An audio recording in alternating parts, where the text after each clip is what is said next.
capítulo 16, né? Vamos iniciar hoje, mas como a gente viu semana passada, uma rápida recapitulação, capítulo 15, vimos que o povo, depois que saiu, né, viu a derrota do Egito, ou seja, a vitória de Deus sobre o grande exército do Egito, eles começaram a cantar, e celebraram, e louvaram, e engrandeceram o nome do Senhor. Mas como a gente viu lá no capítulo 15, a partir do versículo 22, levaram-se quantos dias? 3 dias. Bastou 3 dias para eles mudarem de opinião. Bastou 3 dias para que a alegria se tornasse em amargor, né? Assim, na murmuração. E aí a gente vai ver hoje que, além dessa questão que aconteceu lá no capítulo 15, nós vamos ver hoje que o coração do povo ainda continua da mesma maneira. Vamos ver lá um passar de tempo, e aí a gente vai ver a postura do povo em relação à situação que vai acontecer lá no capítulo 16. O tema da aula do capítulo 16 é sem alimento no deserto. Sem alimento no deserto. E olha só o que diz, capítulo 16, versículo 1 ao 3. Diz assim a palavra do Senhor. Partiram de Elim, toda a congregação dos filhos de Israel, veio para o deserto de Sim, que está entre Elim e Sinai. Aos 15 dias do segundo mês, depois que saíram da terra do Egito, toda a congregação dos filhos de Israel murmurou contra Moisés e Arão no deserto, e disseram-lhe os filhos de Israel, quem nos dera tivéssemos morrido pela mão do Senhor na terra do Egito, quando estávamos sentados junto às panelas de carne e comíamos pão a fartar, pois nos trouxestes a este deserto para matar de fome toda esta multidão. E aí o ponto que a gente vai ver nessa primeira etapa, nesse primeiro ponto, vamos ver do versículo 1 ao versículo 3, a murmuração no deserto. A murmuração no deserto. E como a gente pode observar, versículo 1, eles partiram de Elim, né? E ao chegar, essa Elim vai ser um ponto de referência de saída, eles estão entre Elim e o Sinai, ainda não chegaram no Sinai, onde eles vão receber as tábuas, né, a revelação da lei. Né? Deus vai, por meio das tábuas, através de Moisés, revelar, né, a eles tanto as leis cerimoniais como as leis civis através das tábuas da lei. Mas o ponto que a gente pode observar aqui, de acordo com o versículo 1, então eles estão entre Elim e Sinai. Agora perceba bem, qual é dentro do calendário judaico, eles estão em que mês? Aos 15 dias do segundo mês. E aí a gente vai perceber, alguém lembra, assim, voltando os capítulos antes, qual era o mês em que eles celebravam a Páscoa? Qual era o mês do ano? O mês de Abibe. A gente viu isso lá no capítulo 12. Você puder abrir lá comigo? Capítulo 12, versículo 2 diz assim, este mês vos será o principal dos meses, esse será o primeiro mês do ano. Então, o mês que eles iam começar a contar em termos cerimoniais para celebrar a Páscoa seria justamente no primeiro mês, como a gente viu, né? O mês de Abibe ou Nissan. E aí ele dá aquela ordem, continuando lá no versículo 12, do versículo 3 do capítulo 12, que eles precisavam separar um cordeiro ou um cabrito, né? No 10º dia deste mês, ou seja, do primeiro mês. Passado 4 dias, no dia 14, ao entardecer da tarde, né, o crepúsculo da tarde, melhor dizendo, eles iam fazer o quê? Eles sangrariam aquele animal no dia 14 e eles comeriam, né, o mais depressa possível as partes que Deus havia determinado. E aí, como a gente observou no capítulo 12, ainda no versículo 29, Deus ele feriu os primogênitos em que hora da noite, né? Da alta noite, versículo 29 do capítulo 12. Aconteceu que à meia-noite, Deus feriu todos os primogênitos do Egito. Ou seja, ele já era no dia 15. Foi a partir daí, né, que levantou-se o faraó de noite e fez com que o povo fizesse o quê? Que eles saíssem. Então, perceba bem, se eles cortaram, tiraram sangue no dia 14, que eles celebravam a Páscoa, no dia seguinte, ou seja, meia-noite em diante, eles foram expulsos, né? Foram ordenados a sair do Egito, ou seja, no dia 15 do primeiro mês. Acompanhe comigo, como a gente está vendo no versículo 16, esse fato que está sendo relatado aqui, no final do versículo 1, diz assim, aos 15 dias do segundo mês, logo da saída do Egito até esse momento aqui, no capítulo 16, passaram-se quanto tempo? 30 dias, ou um mês, só para ficar claro. Então, olha só, eles escaparam do faraó por meio do livramento que Deus deu através do mar. 3 dias depois, o que eles fizeram? Murmuraram. Passado dias após esse fato, né? A gente vai ver o quê? Toda a congregação dos filhos de Israel murmurando contra quem? Contra Moisés e Arão. E olha só que a murmuração não é só, tipo, não sei se vocês lembram uma hiena, talvez não seja da época de vocês, como o Eminho costuma dizer, assim, uma hienazinha que dizia assim, ó vida, ó azar. Não era esse tipo de murmuração que eles estavam dizendo. Eles estavam trabalhando qual é a ideia? Quem nos dera tivéssemos morrido pela mão do Senhor. No Egito, quem é que morreu pela mão do Senhor? Os primogênitos. Os primogênitos. Olha o que eles estão desejando para eles. Antes tivéssemos, né? Quem nos dera ter morrido pela mão do Senhor. Antes fosse. Olha que eles não sabem nem o que estão dizendo. Ao mesmo murmurando, não sabem nem o que dizem. Né? E um ponto que a gente pode observar, diz eles, que eles estavam sentados próximo das panelas de carne. Eles comiam pão a se fartar. Mas como era o trabalho? Como eles eram tratados? Lembra lá quando Moisés é chamado por Deus? Deus diz a Moisés o quê? Que ele ouviu o clamor de quem? Do meu povo. Por quê? Porque a vida deles não era fácil. E como agora, depois de libertos a caminho da terra prometida, eles estão literalmente dizendo que era melhor que eles tivessem padecido na mão do Senhor. Você percebe o que a murmuração é capaz de fazer? A falta, a incredulidade, a falta de fé, a falta de esperança, a falta de confiança em Deus, ela é capaz de fazer com que o homem fale, faça, e assim literalmente declare, ele fale, né, e faça de um modo totalmente avesso àquilo que Deus estabelece.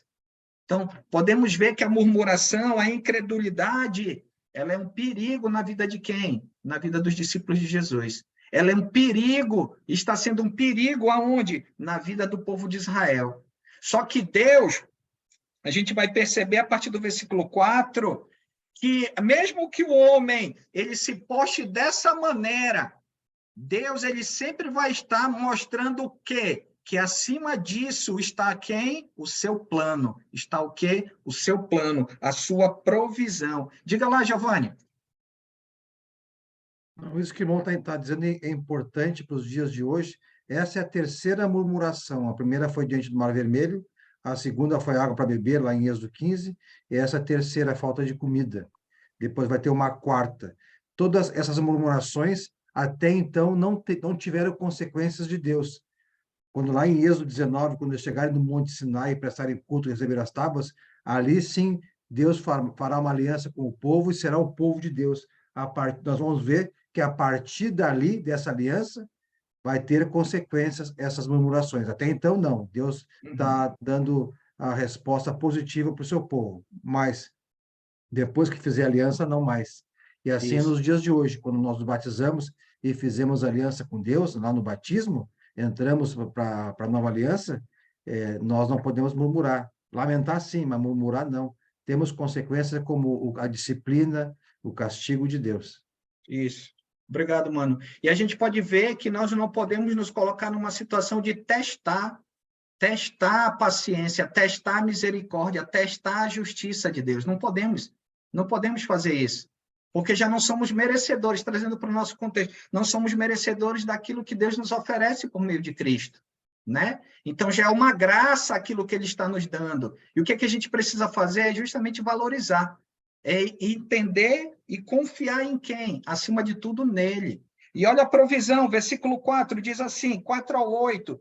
Então disse o Senhor a Moisés, eis que vos farei chover do céu pão, e o povo sairá e colherá diariamente a porção para cada dia, para que eu ponha à prova se anda na minha lei ou não.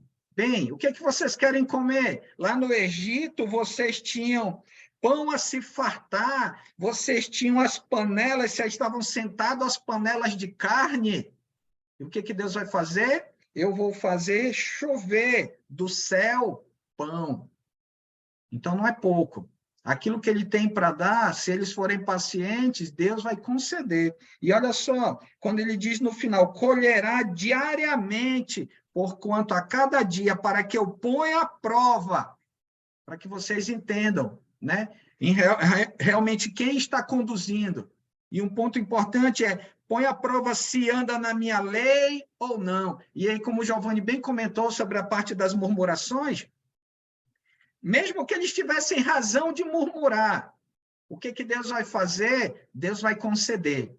Deus vai dar aquilo que eles precisam, sabe por quê? Porque vai chegar uma hora que Deus vai pedir conta da murmuração. E aí, quando ele pedir a conta da murmuração, já não vai ser mais assim, não vai ser dos brinca, né? Como às vezes as crianças costumam falar. Não, quando ele pedir, vai ser realmente cobrando já de maneira justa, porque ele deu todas as condições. E mesmo assim, o que que o povo faz? Murmura. Então, eles vão sofrer a consequência justamente dessas queixas. Versículo 5. Dá-se-a que ao sexto dia prepararão e o colherão, e será o dobro do que colherem cada dia. Aqui a gente vai trabalhar mais para frente, eu vou já vai explicar no próprio texto, vou deixar esse versículo 5 mais para frente. Então disse Moisés a Arão a todos os filhos de Israel, à tarde sabereis que foi o Senhor quem vos tirou da terra do Egito. Se você parar para ver, quando Deus ele fez o sacrifício, quando ele matou, né? Assim, ele foi contra os egípcios e matou os primogênitos, o Egito, assim como o povo viu, teria certeza de quem é o Senhor. É o Senhor que vos tirou da terra do Egito. Eles estão murmurando por comida, estômagos vazios. A fome, aqui a princípio, uma necessidade física, ela está maior do que a confiança e a esperança em Deus. Parece que ela é maior do que o poder, né? Como a gente pode ver no texto, do que a ação de Deus sobre quem? Sobre o seu povo. E aí, como ele trabalha, então sabereis à tarde, porque a gente vai ver em duas situações. Pela manhã vai ser o maná, à tarde vai ser o quê? As aves, né? Como a gente vai ver já as codornizes. E aí, nesse ponto, eles vão ter certeza de que ele é o Senhor que os tirou da terra do Egito. E um ponto importante, irmãos, se a gente for parar para ver, considerando as 10 pragas, considerando o que Deus fez através do mar, já não era para esse povo ter certeza que esse é o Senhor que tirou? O fato de Deus ter respondido às orações, né, as petições, o clamor deles, e Deus fez isso através de Moisés e Arão, já não era para eles saberem que de fato Deus é o Senhor. Então você começa a ver a qualidade, o coração dessas pessoas. E o que Deus teria que trabalhar para que justamente ele pudesse cumprir na vida, através desse povo, a sua vontade. E o ponto que a gente pode ver, assim, me chama muito a atenção lá quando a gente observa no capítulo 15 de Gênesis, quando ele pede para Abraão partir os animais, e Abraão não passa, quem passa é Deus, sabe por quê? Porque a geração de Abraão não seria capaz de cumprir essa aliança. Já imaginou se a minha salvação e a sua salvação dependesse de Abraão e da descendência dele, o que seríamos de nós? Interessante, né? Se a gente for parar por esse ponto. Então, precisamos entender que hoje eu e você estamos no estado espiritual que estamos, na condição que estamos, graças a quem? Graças ao Senhor. E o que a gente precisa fazer? Precisamos confiar e ter esperança nele. Por isso que eu e você, seja nos momentos bons ou nos momentos ruins, não podemos confiar nas nossas próprias forças. Precisamos confiar a resposta do Senhor. Independente de saúde ou não, precisamos confiar no Senhor. De emprego ou não, precisamos confiar em quem? No Senhor. A gente olha para o nosso lado, não vê condição nenhuma. Não é para olhar para o lado. Eu e vocês precisamos fazer aquilo que o povo de Israel não fez. Precisamos olhar para o alto, porque a resposta vem de quem? A resposta vem de Deus. E aí é um ponto que precisamos observar. Esse povo já era para estar com o coração pronto, só que não vai depender deles. Deus vai agir, Deus vai trabalhar, Deus vai cumprir a sua vontade. Independente da geração que esteja, Deus vai cumprir o seu propósito. Assim na igreja do Senhor hoje, Deus cumpre, independente se eu ou você ou qualquer um dos discípulos disser, não, tem outros que fazem, ok. Deus vai cumprir, seja através de outros servos. O único problema é que, se não nos colocarmos à disposição para servir, nós perderemos uma grande oportunidade de sermos instrumentos na mão de quem? Na mão do Senhor. Por isso, precisamos ter esperança e confiar em Deus. Continuando. E pela manhã vereis a glória do Senhor, porquanto ouvi as vossas murmurações.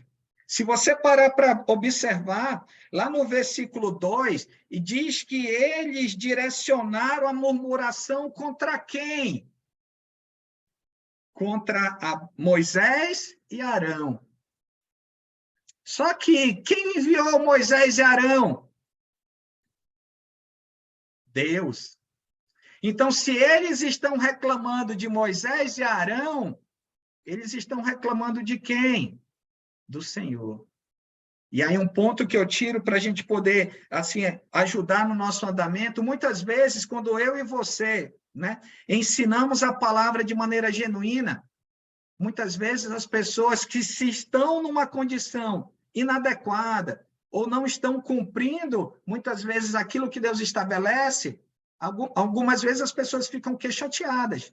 Elas não tomam, opa, eu preciso corrigir isso na minha vida. Não, mas por que o irmão está falando isso? Isso é desnecessário.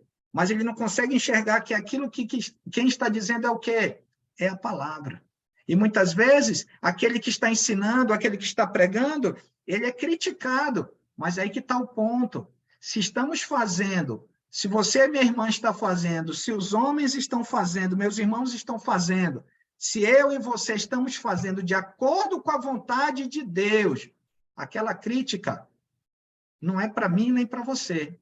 Eles estão criticando ao Senhor, a sua palavra. O que a gente precisa fazer é continuar fazendo, não do meu, não do seu jeito, mas de acordo com a vontade de Deus. E aí que está o ponto. Esses homens, né, ao criticarem, achavam que estavam criticando, menosprezando, desqualificando, dizendo essas palavras para Moisés, é bom que a gente tivesse morrido pela mão do Senhor.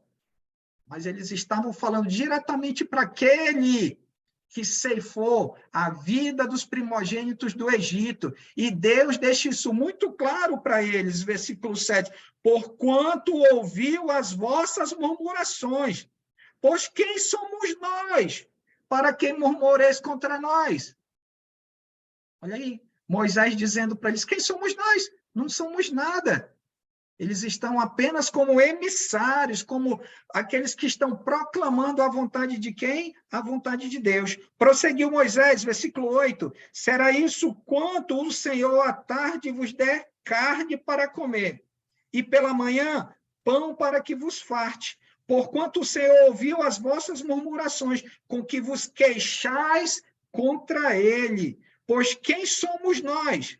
As vossas murmurações não são contra nós, e sim contra o Senhor. E como tu sempre observa, Giovanni, perceba bem, né? Percebamos bem. Olha quando ele diz Senhor, a caixa alta. A quem vocês estão murmurando contra quem? O Senhor dos Exércitos. Vocês estão murmurando contra quem? Contra Iavé. o Deus Todo-Poderoso. Não é qualquer um que vocês estão falando mal. Vocês estão falando mal daquele que vos libertou da escravidão do Egito. Vocês estão reclamando e murmurando contra aquele que lançou sobre a poderosa nação do Egito 10 pragas. Vocês estão lançando murmuração contra aquele que abriu o mar vermelho e vocês passaram a seco. E ele derrotou de maneira plena o exército do faraó. É a esse que vocês estão direcionando as suas críticas, as suas reclamações, as suas murmurações. Continuando, versículo 9. Disse Moisés a Arão, dize a toda a congregação dos filhos de Israel, chegai-vos à presença do Senhor, pois ouviu as vossas murmurações. Eu fico imaginando esse chamado de Arão, aqui de Moisés e Arão, tipo assim, um menino fez uma traquinagem, e ele sabe que ele fez a traquinagem, aí o pai e a mãe chegam e dizem assim, vem cá com o papai. Ele já vai ficar meio desconfiado, não vai? E a gente vendo que, mesmo aqui, Arão e Moisés, ao chamarem para si esses homens, esse povo, ele enfatizou várias vezes as vossas murmurações, as vossas murmurações. E o que Deus quer fazer com eles? Quer trazê-los para a sua presença, quer trazê-los para junto dele. Por quê? Porque não foi o povo que escolheu a eles. Não foi o povo que escolheu a Deus. Esse que é o ponto. Foi Deus que escolheu este povo. A partir do momento que ele escolheu quem? Que ele escolheu Abrão. Lá na sua terra, lá em Ur dos Caldeus. E depois o chamou novamente, capítulo 12 de Gênesis, lá de Harã, para que ele fosse para a terra que emanava leite e mel, ou seja, para a terra prometida, que os seus herdeiros teriam como posse. E aí que está o ponto. Não é uma escolha do povo, é uma escolha de quem? É uma escolha de Deus. Se a gente trazer para o contexto da igreja, é a mesma maneira. Deus é que nos chama. Algumas vezes as pessoas dizem, não, eu caminhando, eu estava todo errado, aí eu fui e ouvi o evangelho, eu busquei a Deus. Não foi. Quem fez a primeira ação foi Deus e começou lá com Abrão.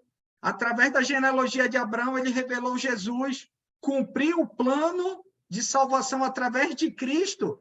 E como a gente vai ver e tem visto no Novo Testamento, Deus ele trouxe as boas novas de salvação. Eu e você, e qualquer pessoa nesse mundo vagando na lama, na vida do pecado, ouvimos o chamado de Deus através da sua palavra. Não fomos nós que fomos buscar a Deus. Foi Deus que, por meio do seu plano salvador, veio até nós. E olha onde nós estamos. E aí é um ponto que a gente precisa justamente refletir. Deus ele quer chamar esse povo para si. Deus quer hoje, dentro do contexto da nova aliança, que nós estejamos junto deles, mas não com murmuração, entendendo quem ele é e por que nós estamos aqui. Diga, Giovanni. Para ajudar a entender o contexto todo, nós já estudamos, né? Lá em Êxodo 3, versículo 12, quando Deus fala para Moisés, eu estarei com você, esta é a prova que eu sou quem o envia. Quando você tirar o povo do Egito, ele acaba de sair, agora que está saindo, vocês prestarão culto de Deus neste monte, ou seja, quando Deus se encontrou com Moisés, foi no Monte Horebe, que é o mesmo monte em hebreu Horebe, e em grego é o Monte Sinai, e também é o monte de Deus, em árabe é o Jebel Mussá, que é o monte de Moisés. Esse é o monte que nós vamos ver lá no versículo 19, lá no Êxodo 19, onde Deus vai chamar Moisés lá e vai dizer o que tu acabou de dizer. Agora, se me obedecerem fielmente e guardarem a minha aliança, os mandamentos, vocês serão o meu tesouro pessoal. Deus está escolhendo eles e dando a oportunidade de eles aceitar a proposta de Deus. Dentre todas as nações, embora toda a terra seja minha, vocês serão para mim um reino de sacerdotes e uma nação santa. Relembrando ao Pedro no Novo Testamento, né? Essas são as palavras que você dirá aos israelitas.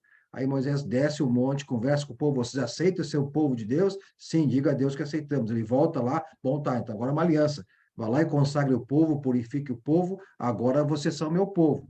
Mas a partir dali, essas murmurações, Deus não vai aceitar mais. Então, isso é importante ficar bem claro, que até então, eles não são o povo ainda de Deus consagrado. Sim. Eles são os descendentes de Abraão, descendentes de Jacó, mas não é o povo de Deus ainda. Isso. Em outras palavras, né, Giovanni? Aqui, antes de eles receberem a lei, a gente trabalhando na parte histórica, eles estão ainda no período patriarcal dos pais. Tanto é que é a ideia de israelitas, ou seja, os descendentes de Israel, no caso, né? E aí, como a gente vai ver, versículo 12, o nosso terceiro ponto, as cordizes, o maná e o sábado. E olha lá o que ele diz, versículo 11. Disse o Senhor a Moisés, versículo 12, tenho ouvido as murmurações dos filhos de Israel. Dize-lhes, ao crepúsculo da tarde comereis carne, e pela manhã vos fartareis de pão. E aí, mais uma vez, ele repete o que ele disse lá no versículo 6. E sabereis que eu sou o Senhor vosso Deus. Olha lá, ao comerem no final da tarde a carne, e pela manhã o pão, vocês vão ter certeza, né? Vai ser uma demonstração clara de que eu sou o Senhor vosso Deus. Ele não é qualquer um, ele é o Deus de quem? Dessas pessoas. Ele que chamou, ele que os escolheu. E aí, versículo 13, né? À tarde subiram codornizes e cobriram arraial. Então, imagina aquele contingente de acampamento e o arraial, ou seja, lá onde eles estavam, o espaço entre as barracas, o espaço ao redor, né? Cheio de aves, né? Que eram chamadas codornizes. E aí, pela manhã, versículo 13 no final, pela manhã jazia o orvalho ao redor do arraial. 14, ele explicando como é que funcionaria a ideia do pão ou do maná. Quando se evaporou o orvalho que caíra na superfície do deserto, restava uma coisa fina e semelhante às escamas, fina como a geada sobre a terra. Vendo-a, os filhos de Israel disseram uns aos outros, que é isso? Pois não sabiam o que era. Disse-lhe Moisés, isto é o pão que o Senhor vos dá para vosso alimento. E aí a gente vai ver, versículo 16 até o versículo 21, três regras bem interessantes, né? Primeira regra, versículo 16 e 17, qual seria? A primeira regra, versículo 16 e 17. Que regra seria essa? Pegar só o necessário? Pegar só o necessário, mas qual seria essa medida de só o necessário, de acordo com o texto jarro. aí? Hã? Um jarro. Um jarro. Na Pessoa. NVI Por deixa pessoa, bem né? claro que seria um gomer, né? Um gomer, trazendo para o nosso linguajar, como a NVI bem traduziu, é um jarro. Seria em torno mais ou menos de 1,7 litro. Era uma medida lá feita no mundo antigo. Então, era uma medida de 1,7 litros. Então, era 1,7 litros por pessoa. 6 pessoas numa casa, 6 jarros. Então, Deus ele fez como se fosse uma medida para o alimento do dia. Então, lembra? Durante a tarde, eles comeriam as aves, as pequenas aves. Pela manhã, logo ao amanhecer, até o decorrer do dia, ou seja, enquanto tivesse o dia até o final, né, entre as 6 e as 6, eles teriam o quê? O pão que eles comeriam, que é o chamado maná. Então, eles precisavam pegar 1,7, ou seja, um gomer, ou, como disse bem o irmão Sejão na NVI, um jarro. Ok. Não poderia, né? Versículo 17. Assim fizeram os filhos de Israel. Colheram uns mais, outros menos, mas aí que é o ponto. Sempre tem aquele que tem o olho mais gordo que o outro, né? Tem o estômago assim maior, uma necessidade maior. Então, eles pegaram. Deus não se incomodou. O ponto é que a gente vai observar. Não pode deixar para outro dia. E aí, vamos lá. A segunda regra, qual seria? 19. 19 e 20. O irmão, aqui na minha, que é a Almeida atualizada, fala 2 litros por cabeça. Ele já está jogando para cima, irmão João, porque a medida de um gomer é 1,7. 1,7. Aí, por exemplo, se pegar na matemática nos nossos dias, 7 passou de meio, ele já joga para 2. Então, precisamente é 1,7, mas não tem problema, né, de a gente trabalhar a ideia da medida de 2, só para ficar claro, tá bom? Vamos lá. Versículo 19 e 20. Qual seria a segunda regra? Se Não eles guardar pegassem nada mais, ia todo ficar dia. podre, Tinha ia que comer ficar com tudo, tinha cheiro que comer no mal, né? mesmo dia. Não podia guardar Isso, todo Só o que eles dia. podiam comer no mesmo dia. isso. Diga, Débora. Não poderia guardar para o outro dia. Isso, não dava para guardar, tinha que comer tudo. Tinha que Uhum. comer tudo no mesmo dia. Lembra? Se era pela manhã, então, durante o decorrer do dia, eles poderiam, estaria conservado. Só que para o dia seguinte, tinha prazo de validade. Então, não Uhum. poderia deixar. Isso no decorrer, como a gente vai ver, nos primeiros 5 dias. Porque vai ter um dia em Isso especial, como a daí, né, gente vai Sandro, perceber. mostra como uma obediência, né? Eles tinham que obedecer Justamente. aquilo que Deus falou, não podia pegar Isso. mais, que senão ia Isso. estragar. Só que eles eram obedientes, pegando o gancho aí, irmã Giovina, versículo 20, eles eram obedientes, eles davam ouvidos? Não, Não. E o que eles fizeram? O pegaram olho mais. gordo foi bem maior, né? A falta de confiança em Deus foi maior. E olha só, eles não deram ouvido a Moisés e alguns deixaram do maná para a manhã seguinte, porém deu bicho, ou seja, tinha lá os bichinhos e cheirava mal. E olha o que Moisés fez. Moisés ficou indignado, sabe por quê? Pela falta de fé, pela falta de obediência. Por isso que eu trabalhei logo no início a ideia de incredulidade. O que é a incredulidade? É justamente alguém que não crê, ou seja, não tem esperança, não é obediente, não ouve, né? Não obedece. Terceira regrinha, versículo 21. Qual é a terceira regrinha?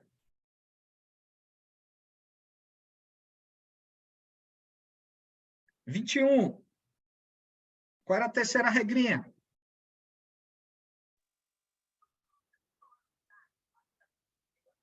Eles escolhiam a cada manhã o tanto que eles podiam comer, Isso, e se fosse um sol tipo de Manaus, ia acontecer o quê? se derretia, Ia ia se derreter. derreter. Ia derreter. Então, eles poderiam assim, não, isso aí vai ficar amanhã todinha, né? Amanhã todinha vai ficar à nossa disposição, até meio-dia a gente colhe. É, ok. Mas se fizer um dia quente, se for um dia bem ensolarado, então isso mostra que quanto mais cedo eles pegassem a ideia de preparo, de guardar como provisionamento, desde que obedecesse às regras, né? Ou seja, eles pudessem pegar a quantidade específica, manter naquele mesmo dia e considerar naquele dia também o que? O sol. Em vindo o calor, o que acontecia? Derretia. Um outro ponto também que me chama a atenção dentro da explicação aqui do autor, ele nos dá a ideia de que eles recolhiam e guardavam, né? Guardavam para que aquilo não pudesse ter acesso ao calor. Ou seja, embrulhava, no decorrer do dia eles iam comendo, né? Na passagem, porque como eles estão em movimento, então significa como eles estão andando, então precisava ficar protegido do sol. Obrigado, irmã Hilde. Diga, irmão Sejão. Gostaria só de fazer um retrocesso, tentar, Faça. pelo que eu estudei sobre as codornizes, ela, quando tu pode ver que o pão, todos os dias eles vão receber esse pão, né? Que era um pão de mel, né? Era um pão de mel esse pão aí, né? E todos os dias eles vão receber esse pão. As codornizes, não. A codorniz é as que cai no acampamento ali, olha, imagina, acampamento de 2 milhões de pessoas. Diz que elas caíram a um ponto de 90 a 1 metro de altura. E todo mundo pegou aquelas codornizes. Então, dali a gente não sabe como é que eles vieram se alimentando lá do Egito, né? Se foi com aqueles pão que eles trouxeram, porque eles só reclamam quando chegam aqui no Sinai, né? Isso, Eles um só mês reclamam depois, quando né? chegam no Sinai. Então, antes não faltava o pão, não faltava carne, e a gente não sabe do que eles vêm se alimentando. Talvez matando res, matando ovelha, coisa assim, e com pão que eles saíram de lá. Se eu não me engano, quando tu deu a aula, eles enrolavam os panos, porque saíram na corrida, né? Eles enrolaram todos aqueles pães e se mandaram. Então, Isso. possivelmente, eles vieram se alimentando de pão até ali. Quando chega aqui no Sinai, que falta, e também acho que ele estava já difícil, sentindo que não vinham comer só comido ovelha e gado, reclamam de estar lá, né? Que lá eles morreriam nas panelas, tendo gado. Sempre eles regridem, né? Eles sempre estão regredindo para o Egito, né? Estão sempre regredindo, mesmo escravos sofrendo, estão sempre regredindo, né? Isso é um ponto a pensar, né?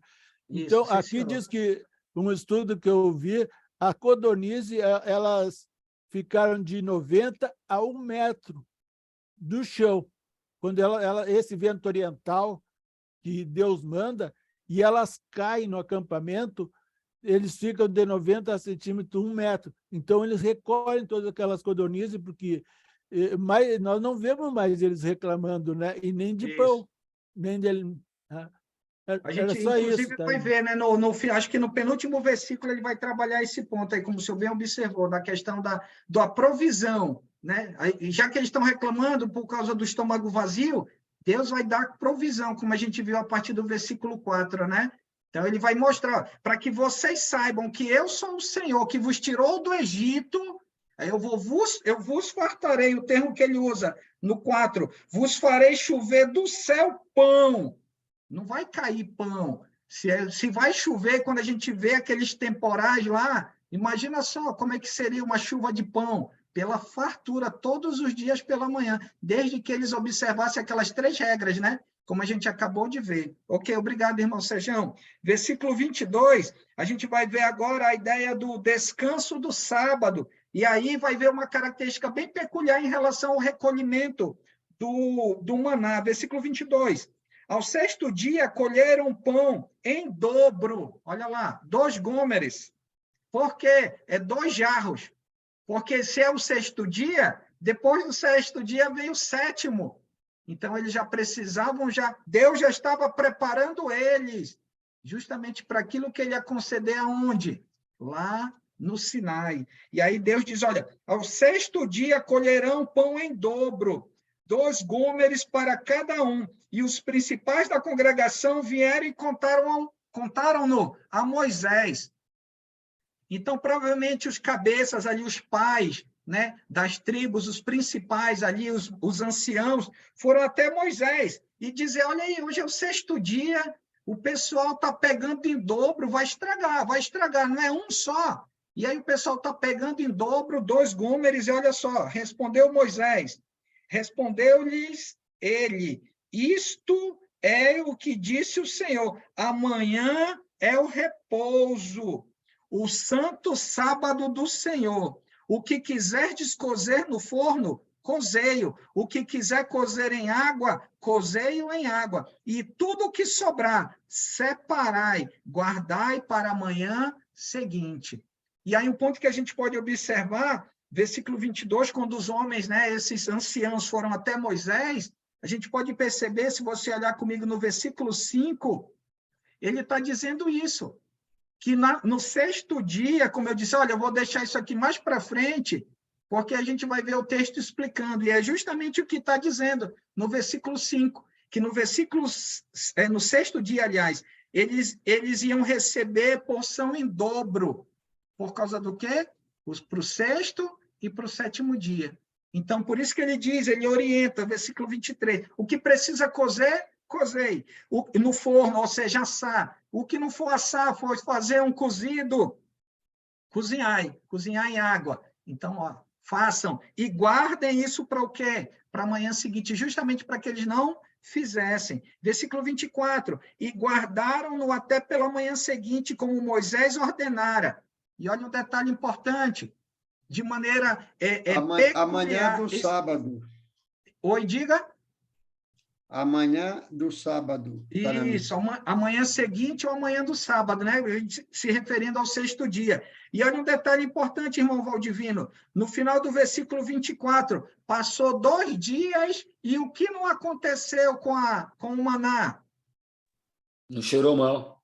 Olha só. Por quê? Porque essa era a vontade de Deus. Interessante, né? Tudo dependia da mão de quem? Do Senhor, daquele que tirou o povo do Egito. Isso tudo era para o quê? Para educar, para condicionar o povo. Esse mesmo povo que estava murmurando, o que que Deus está fazendo com eles? Deus está o condicionando mediante a sua vontade. Um termo que me mostra essa clareza é lá no versículo 4, no finalzinho. E colherá diariamente a porção para cada dia, para que eu ponha à prova. Olha aí, ó, para que eu ponha à prova se anda na minha lei, em outras palavras, se você obedece à minha palavra ou não. E aí o que que ele disse? Olha, nos 5 primeiros dias, uma porção, um gomer. No 6º dia, 2 porções. E aí o que que aconteceu no 6º dia? Para o 7º dia, não estragou, não deu bicho. Por quê? Porque isso era o que Deus queria para quê? Para condicioná-lo, para que eles... Opa, então se eu ouço aquilo que Deus diz e eu faço, vai dar tudo certo. Agora, se eu não escuto e eu faço do meu jeito, aí a questão vai ser complicada, porque você está desobedecendo aquilo que Deus está dizendo. Versículo 25. Então disse Moisés, comei-o hoje, porquanto é sábado, aliás, porquanto o sábado é de quem? O sábado é do Senhor. Então, para que eles não pudessem ir, correr atrás dos alimentos, Deus já concedia um dia antes. Eles faziam o preparo, pronto. Eles não iam fazer, eles iam se dedicar unicamente a quem? Ao Senhor. Ao Senhor. E aí, olha o que acontece. Versículo 26. 6 dias o colhereis.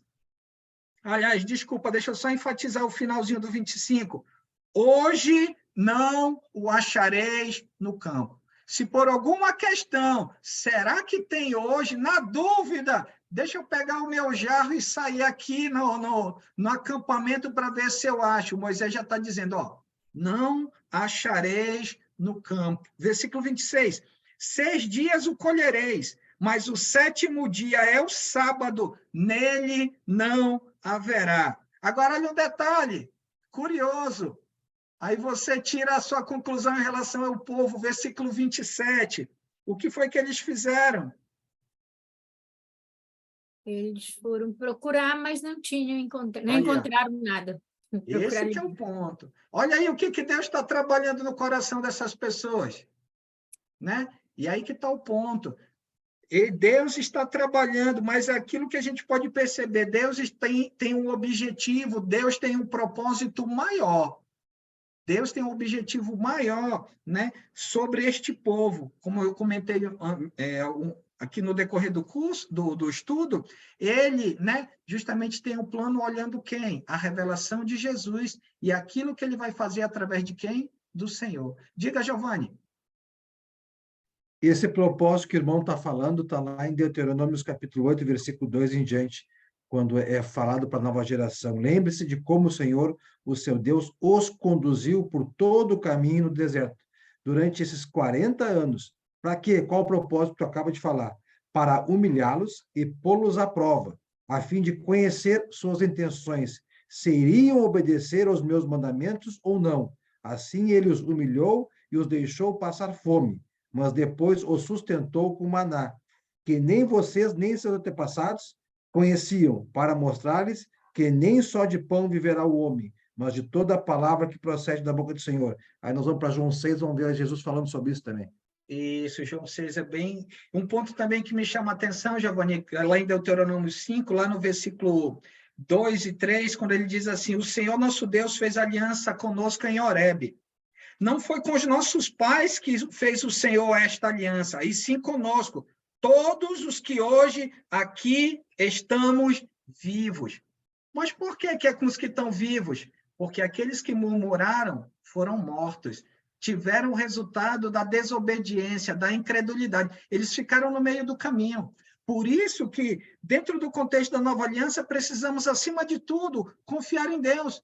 Porque talvez o povo pudesse pensar que eles eram merecedores da terra. Eles não eram merecedores. Quem fez a promessa foi o Senhor, mas porque Deus tinha um plano superior para a vida deles. No mesmo jeito, eu e você.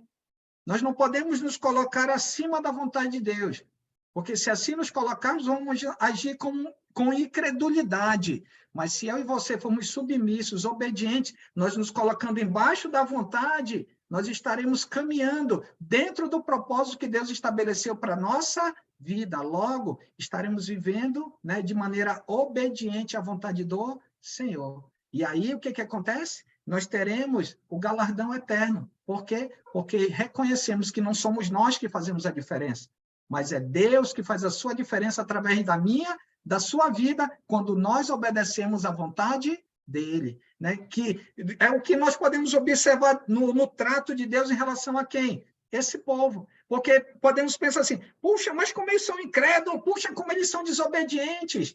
Mas se a gente trazer e a gente refletir, nós não podemos incorrer no mesmo erro.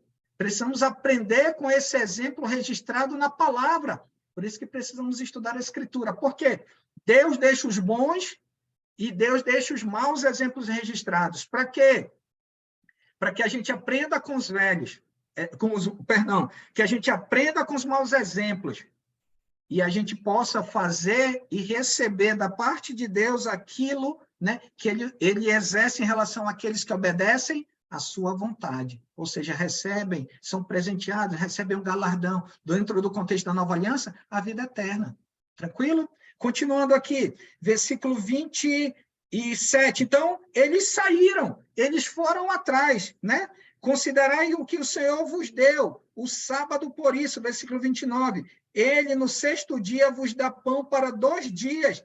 Cada um fique aonde está. Ninguém saia do seu lugar no 7º dia.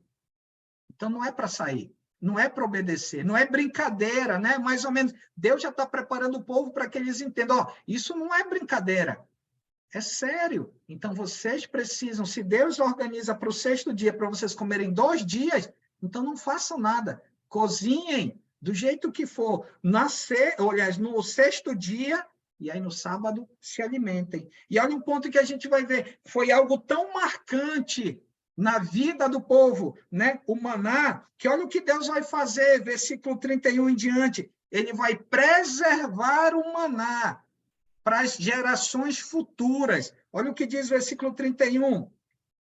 Deu-lhe a casa de Israel o nome de maná. Era como semente de coentro, branco de sabor, como bolos de mel. Disse Moisés, esta é a palavra que o Senhor ordenou. Dele encherás um gomer e guardarás para as vossas gerações, para que vejam o pão com que vos sustentei no deserto, quando vos tirei do Egito. Onde que Deus guardou essa porção, esse jarro, ou essa quantidade de um gomer?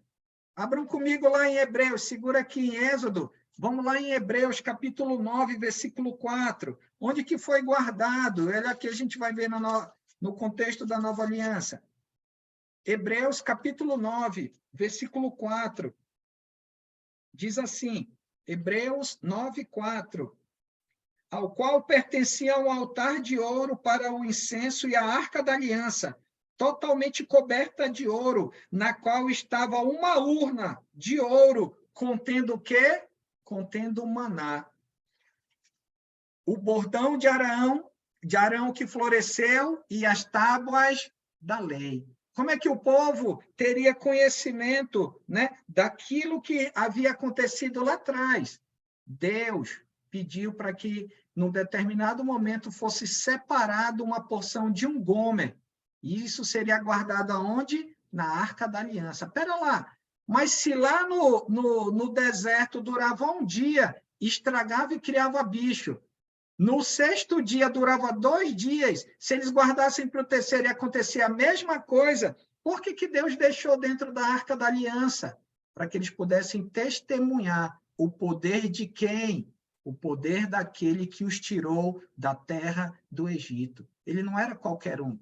Ele não era qualquer um. E aí que está o ponto, para que eles pudessem ver, né? Terem o testemunho, como ele diz, e guardarás para as vossas gerações, versículo 32. Versículo 33, em diante, para a gente fechar. Disse também Moisés a Arão, toma um vaso, mete nele um gomer cheio de maná, coloca diante do Senhor para guardar para as vossas gerações. Como o Senhor ordenara, Moisés Assim Arão colocou diante do testemunho para os guardar. E aqui ele está fazendo uma declaração de um testemunho, ele está fazendo uma descrição futura. Por quê? Quando ele faz a ideia de diante do testemunho, dentro do contexto do Velho Testamento, o testemunho é uma referência às tábuas da aliança. Então, a priori, esse maná, quando eles recebessem, ele estaria junto com o quê? Com as tábuas da aliança. Lembra lá quando a gente viu em Hebreus 9:4? Dentro da arca, além, né, da vara de Arão, estavam o quê? As tábuas da aliança, ou também chamada do testemunho, e o maná. Então, ficariam juntos, não ficariam separados. Versículo 35, irmão Sérgio, aquele ponto lá que você observou, e comeram os filhos de Israel. Olha só, não é fraco. E comeram os filhos de Israel maná 40 anos, até que entraram na terra habitada. Comeram maná, até que chegaram aos limites da terra de Canaã. E aí, versículo 35, ele vai explicar o que é um gomer. Um gomer é a 10ª parte de um efa, que dá em torno de mais ou menos 1,7 litros. E aí, um ponto que a gente precisa observar, eu vou abrir para os irmãos comentarem, eu e você, hoje, precisamos justamente entender o quê? Podemos ter situações no nosso dia a dia que podem nos levar a dizer, puxa vida, cadê o Senhor? Cadê a sua resposta? Ou orar por alguma coisa na nossa vida, um emprego, a saúde, ou outras situações, um livramento, né, sobre como eu posso dizer assim, algo que esteja acontecendo sobre nós, ou um familiar, uma pessoa próxima. Não julguemos que a resposta de Deus seja demorada, porque ela vai vir no tempo de Deus.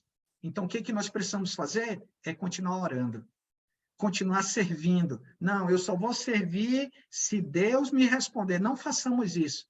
Não coloquemos Deus à prova, mas confiemos no Senhor. Israel colocou, no caso, desculpem, os israelitas colocaram Deus à prova. E aí, como a gente viu até aquele texto que eu li de Deuteronômio 5, eles foram mortos. Então, não façamos isso. Confiemos no Senhor. Porque se o Deus tirou o povo do Egito, da escravidão do Egito, eu e você, pelo poder de Deus, através do sangue de Jesus, nós fomos libertos do poder do pecado. E hoje, em Cristo, eu e você temos uma nova oportunidade. Não mais no deserto. Nós não estamos caminhando para uma terra física. Mas cada dia que passa, eu e você estamos próximos da morada eterna reservada para todos aqueles que obedecem, confiam e depositam a sua esperança em quem? No Senhor. Murmurar? Jamais. Confiar sempre. E a nossa esperança, a sua esperança, a esperança de todos nós precisa estar em quem? No Senhor. Na autoridade e no poder do nosso Senhor Jesus. Abrir para os irmãos, comentário, perguntas.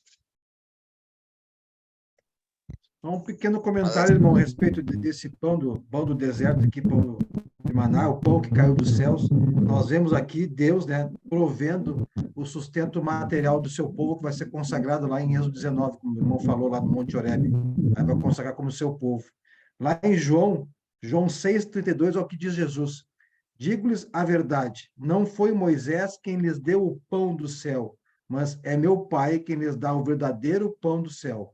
Pois o pão de Deus é aquele que desceu do céu e dá vida ao mundo. Ou seja, no Velho Testamento, tudo é sombra do Novo Testamento, está preparando já a nova nação, a vinda de Cristo.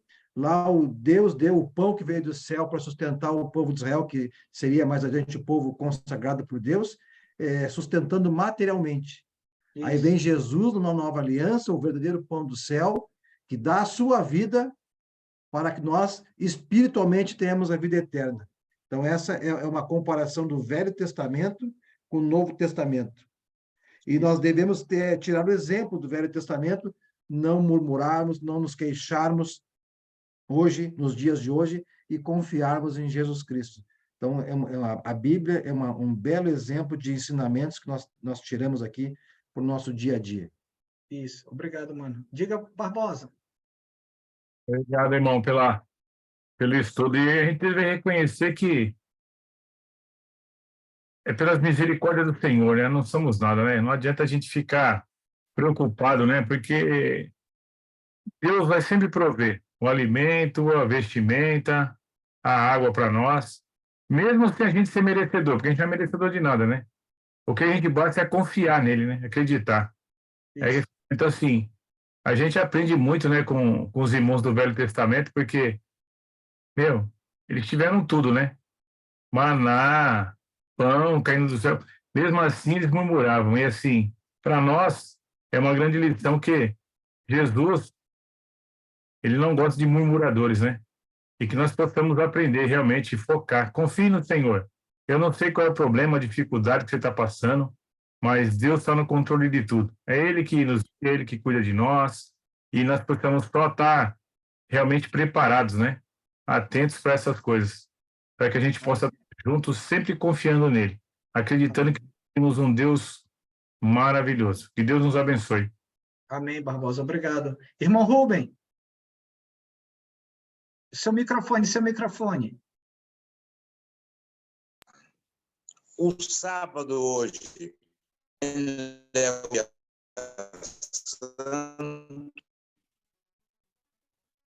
Congelou. Tá ruim a internet, irmão. Se puder digitar no chat ali. Tente desligar o seu vídeo, deixe o seu áudio ligado e desligue seu vídeo.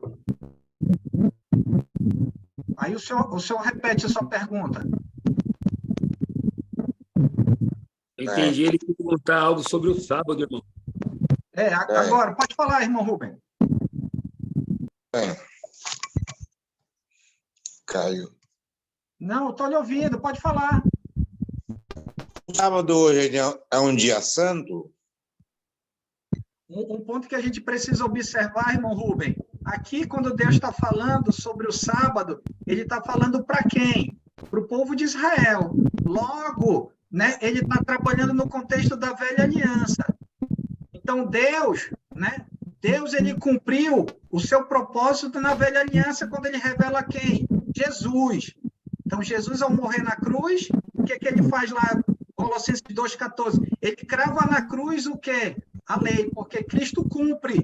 A partir da sua morte, agora, nós, eu, o Senhor, qualquer um de nós e aqueles que vierem depois de nós, estamos vivendo debaixo da nova aliança. Logo, na nova aliança, a gente não guarda mais o sábado, porque a gente vê que o dia do Senhor, no contexto da nova aliança, qual é?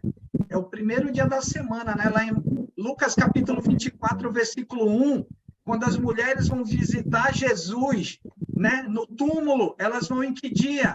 No primeiro dia da semana. E é justamente o momento que a igreja se reúne com que finalidade? Para adorar a quem? Aquele que nos deu a oportunidade no contexto da nova aliança por meio da sua ressurreição. Então, hoje, na nova aliança, a gente não cumpre, né? Ou seja, não é santo, não é separado para a gente, né? Na forma como o senhor argumentou, o senhor perguntou, aliás. Deu para ficar claro, irmão Rubem? Eu não sei se ajuda, Alessandro. O sábado era um descanso que Deus deu ao homem, ao povo dele na velha aliança. Na nova aliança, se o irmão ler lá Hebreus, capítulo 4, versículo 1 ao 13, nós vamos entender que na nova aliança, Rubem, o descanso sabático é no reino dos céus. Nós estamos aqui trabalhando com Deus aqui, e quando morrermos, ressurgirmos no céu, lá será o nosso descanso sabático. Lá vai ser o nosso Um ponto também, né, Giovanni, em relação à questão do sábado, só para esclarecer para os irmãos, era o dia que eles tiravam para ir para a sinagoga, dentro do contexto, né, dali de Jesus, era o momento que eles tinham para se devotar ao Senhor, somente para isso. Tanto que eles não faziam nenhum tipo de esforço. E aí, quando a gente olha no contexto de Jesus, Jesus fazendo curas, fazendo a vontade de Deus e as pessoas apontando para Jesus, ele não estava fazendo nada demais. Ele estava apenas fazendo a vontade de Deus, que era o que era determinado no contexto da velha aliança. Só para esclarecer. Obrigado, irmão Rubens, pela participação. Mais alguém? Algum comentário, uma pergunta de oração final? Tranquilo? Obrigado aos irmãos pela oportunidade. Mais uma vez, né? Se Deus assim nos permitir, próximo domingo, estaremos aqui para estudarmos o capítulo 17. Então, leiam, né? Irmão, caso de perguntas ou comentários, diga, Giovanni. Leia aqui Hebreus 4, 9, para o irmão Rubem entender. Mas, irmão Rubem, leia capítulo 4, do versículo 1 ao 13, mas eu vou ler só o versículo 9 e 10, vai te dar um pequeno entendimento. Falando sobre descanso sabático, né? Assim, ainda resta um descanso sabático para o povo de Deus, para nós hoje.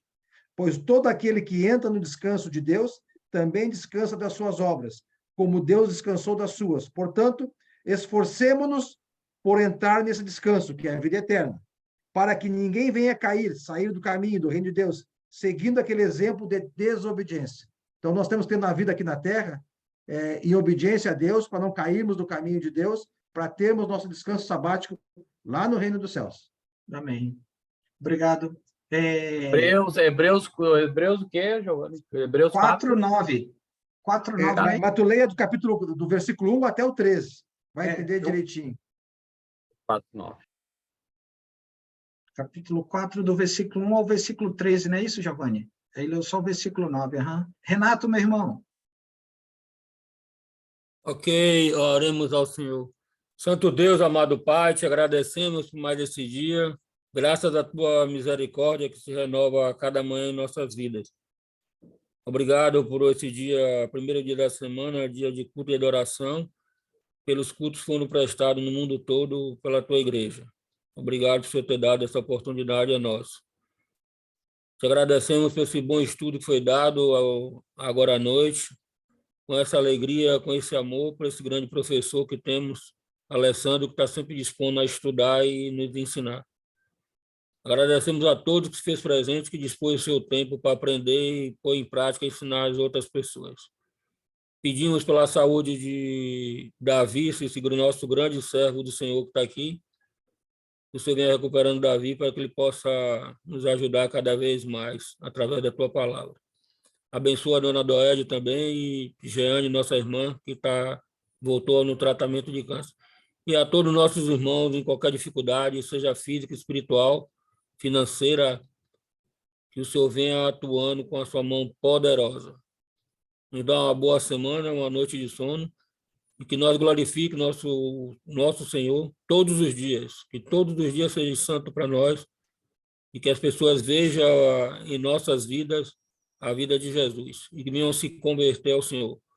Nos ajude, aumenta nosso amor, nossa perseverança, nossa fé, até a nossa vida eterna chegar. Em nome de Jesus, agradecido, é que estaremos orando, pois foi Ele que morreu na cruz pelos nossos pecados. Amém.